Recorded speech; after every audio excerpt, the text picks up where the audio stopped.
नमस्कार दोस्तों, मैं हूं जितेंद्र दीक्षित। 4 PM महाराष्ट्र में आपका स्वागत है। लोकसभा के स्पीकर, राज्यसभा के सभापति, राज्यों में विधानसभा के स्पीकर, विधान परिषद के सभापति और राज्यों के राज्यपाल, ये कुछ ऐसे संवैधानिक पद हैं जिन पर आसीन लोगों से ये उम्मीद की जाती है कि वो दलगत राजनीति से ऊपर उठकर अपने फैसले लेंगे और जो जिम्मेदारी उन्हें दी गई है उसका वहन करेंगे। वो किसी न किसी राजनीतिक दल के सदस्य हो सकते हैं, लेकिन जब वो इन पदों पर आसीन होते हैं तब उनसे यही उम्मीद की जाती है कि वो निष्पक्ष होकर अपना काम करेंगे और भले ही वो किसी भी राजनीतिक बैकग्राउंड से आते हों, किसी प्रकार का पक्षपात नहीं करेंगे। लेकिन महाराष्ट्र में हाल के सालों में इस तरह के आरोप लगते आए हैं कि संवैधानिक पदों पर बैठे लोग बहुत ही गैर जिम्मेदाराना तरीके से और पक्षपात पूर्ण तरीके से अपना काम कर रहे हैं। पहले ऐसा आरोप राज्य के पूर्व राज्यपाल भगत सिंह कोश्यारी पर लगता आया कि वो बीजेपी के सांसद थे, बीजेपी के नेता थे। बाद में उन्हें महाराष्ट्र का राज्यपाल बनाया गया और वो वही करते थे जो बीजेपी चाहती थी, जो बीजेपी के फायदे के लिए होता था। ऐसे आरोप लगातार उद्धव ठाकरे की शिवसेना, एनसीपी और कांग्रेस की ओर से लगाए जाते रहे और अब इसी तरह का आरोप महाराष्ट्र विधानसभा के स्पीकर राहुल नार्वेकर पर भी लग रहा है और आरोप लगाने वाले भी वही हैं, उद्धव ठाकरे वाली शिवसेना, शरद पवार वाली एनसीपी और कांग्रेस पार्टी। दरअसल स्पीकर के सामने एक सवाल यह है, स्पीकर को इस मामले का फैसला करना है कि पिछले साल शिवसेना में जो बगावत हुई थी, एकनाथ शिंदे ने जिस तरह से पार्टी को दोफाड़ कर दिया था और बीजेपी के साथ सरकार बना ली थी, तो उसके बाद उद्धव ठाकरे गुट की ओर से अर्जी दायर की गई थी विधानसभा स्पीकर के सामने कि जिन लोगों ने दगाबाजी की है, उनके शब्दों में जिन लोगों ने बगावत की है, उनके खिलाफ दल बदल कानून के तहत कार्रवाई की जानी चाहिए। दूसरी ओर शिंदे गुट की तरफ से भी इस तरह की अर्जियां पेश कर दी गई कि असली शिवसेना तो हम हैं और नियमों का उल्लंघन ठाकरे गुट ने किया है। अब स्पीकर को इस मामले में फैसला लेना था। 1 साल से ऊपर का वक्त हो चला है, लेकिन स्पीकर ने अब तक कोई फैसला नहीं लिया। इसी साल मई में सुप्रीम कोर्ट ने अपने आदेश में कहा था कि स्पीकर इस मामले में जल्द से जल्द अपना फैसला लें, लेकिन स्पीकर जो हैं नार्वेकर साहब तारीख पर तारीख पर तारीख दिए जा रहे थे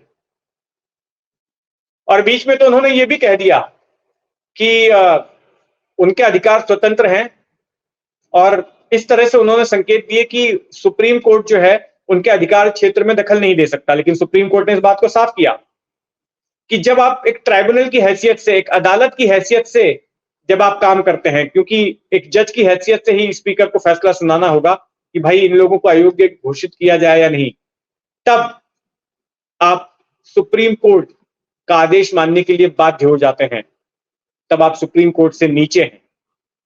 फटकार लगाई गई स्पीकर नार्वेकर को।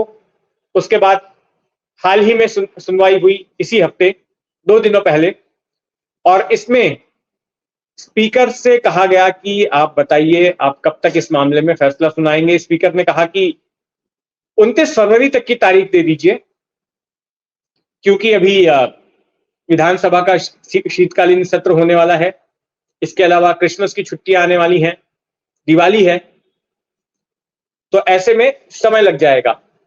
लेकिन सुप्रीम कोर्ट ने कहा कि कुछ भी नहीं, आप 31 दिसंबर तक फैसला सुनाएंगे जो अर्जियां आपके सामने आई हैं कि ये विधायक अयोग्य है या नहीं है, और उसके बाद जनवरी के अगले हफ्ते ही, पहले हफ्ते ही सुनवाई भी रख दी है।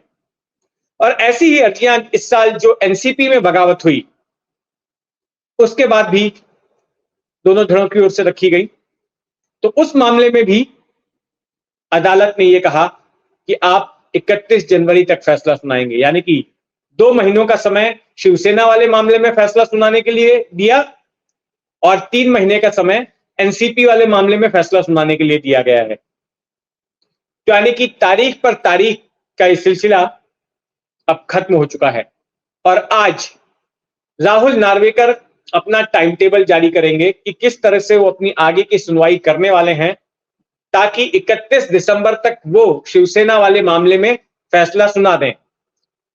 और अब उन्हें सुनवाई फास्ट ट्रैक में करनी होगी। जो अब तक कई कई दिनों का वक्त दे रहे थे, लंबी लंबी तारीखें दे रहे थे, वो सब अब नहीं चलने वाला। अब उन्हें एक के बाद एक मामलों को निपटाना पड़ेगा, सुनवाई पूरी करनी पड़ेगी। लेकिन ऐसा है कि आखिर राहुल नार्वेकर ऐसा कर क्यों रहे थे? 1.5 साल का वक्त लगा दिया और फैसला नहीं दिया। शिवसेना उद्धव गुट का आरोप है कि चूंकि नार्वेकर बीजेपी की तरफ से आते हैं और इसलिए वो बीजेपी के कहने पर ही चल रहे थे। ये सब टाइम बाइंग के लिए हो रहा था। मामला जितना ज्यादा खिंचता है उतना अच्छा है, क्योंकि ठाकरे गुट को यह विश्वास है कि अगर सही तरीके से मामले की सुनवाई होती है, सही प्रक्रिया का पालन होता है, तो एकनाथ शिंदे अयोग्य घोषित हो जाएंगे। उनकी सदस्यता चली जाएगी, ना केवल उनकी बल्कि उनके साथ बाकी और विधायकों की भी, और एकनाथ शिंदे की सरकार गिर जाएगी। लेकिन नार्वेकर ऐसा ना हो, इसी के प्रयास में थे। यह आरोप उद्धव गुट की तरफ से लगा और खुद सुप्रीम कोर्ट ने भी इस बारे में टिप्पणी की। उन्होंने कहा कि चुनाव की तारीख होने का ऐलान होने तक आप नहीं टाल सकते मामले को, आपको जल्दी सुनवाई करके फैसला करना पड़ेगा। तो अब हरकत में आ गए हैं नार्वेकर। लेकिन यहां पर एक सवाल खड़ा होता है कि क्या वाकई में एकनाथ शिंदे अयोग्य घोषित होने वाले हैं? उनकी कुर्सी जाने वाली है? बीते हफ्ते ही उप मुख्यमंत्री देवेंद्र फडणवीस ने एक मराठी चैनल को इंटरव्यू दिया और उस इंटरव्यू में कहा कि अगर मान भी लीजिए कि एकनाथ शिंदे अयोग्य घोषित होते हैं, तो फिर विधान परिषद का रास्ता है। वो मुख्यमंत्री पद पर बने रह सकते हैं, उन्हें विधान परिषद का सदस्य बना दिया जाएगा, क्योंकि मुख्यमंत्री जैसे पद पर रहने के लिए 2 में से किसी एक सदन का सदस्य होना जरूरी है। जब उद्धव ठाकरे मुख्यमंत्री थे तब वे विधान परिषद के सदस्य थे। तो ये प्लान बी भी बीजेपी के पास है। लेकिन क्या वाकई में ऐसा होगा, ये देखना दिलचस्प होगा। अगर मान लीजिए कि अयोग्य घोषित नहीं करते हैं नार्वेकर एकनाथ शिंदे को, तो ऐसी स्थिति में उद्धव ठाकरे के पास विकल्प है कि नार्वेकर के आदेश को सुप्रीम कोर्ट में चैलेंज किया जाए। और ऐसा लगता नहीं है कि सुप्रीम कोर्ट उतना लंबा वक्त लगाएगा अपने फैसला सुनाने में, जितना लंबा वक्त नार्वेकर ने लिया है। तो इस मामले में अब जैसे जैसे घटनाक्रम आगे बढ़ेगा, जो कुछ भी डेवलपमेंट्स होंगे, हमारी उन पर नजर बनी रहेगी। आप भी अपनी नजर बनाए रखें 4 PM महाराष्ट्र पर। धन्यवाद।